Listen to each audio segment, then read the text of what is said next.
so for those who listen to the Bob's Burgers movie commentary, this is a unicycle story.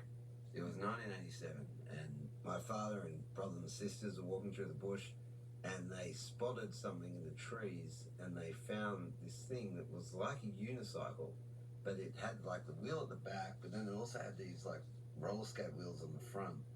So it was like a unicycle with training wheels. And I've since found out that they tried to market this thing as like an extreme skate bike, but if you ever saw one, it would be difficult to imagine anything more uncool.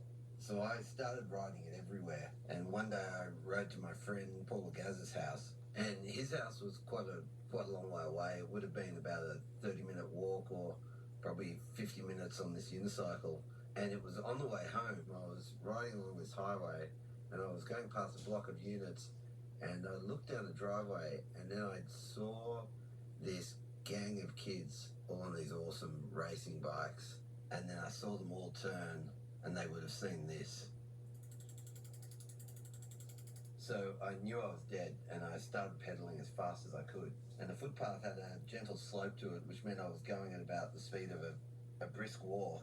And there was quite a bit of time after seeing them where I had time to think about the situation. I remember really just being angry at myself at that moment. Like, why do you put yourself in this situation? Like, I could have just ridden the bike up. There's no reason to ride this thing.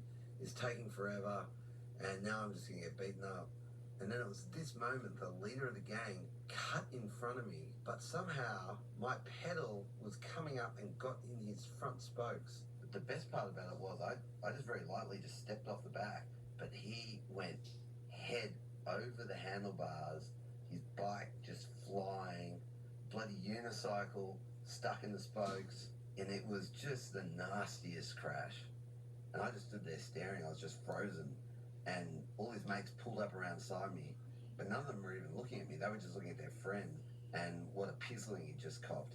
And this guy somehow gets up, he's clearly in shock, and he stared blankly at me for a sec, and then he looked down at the unicycle, turned bright red, and yells, "What the is that?" I just didn't say anything. I just bent over and I just pulled it out of the wheel of his bike, and then I calmly but quickly walked to the side of the road, ran across this 6-lane highway, and once I got to the other side, I just started riding off. After I'd gone a little distance, I eventually turned, and I could see all of them, and they were all still there, and none of them had even moved. They were just standing around inspecting, I guess, what was left of his bike. And so for the rest of the way home, I stayed off any of the main roads and just stuck to side streets and alleys. And I don't know if they ever came after me, but I never saw them again. And after that, I took the unicycle back to the bush, and I returned it to whence it came. No, I didn't really. I still got it.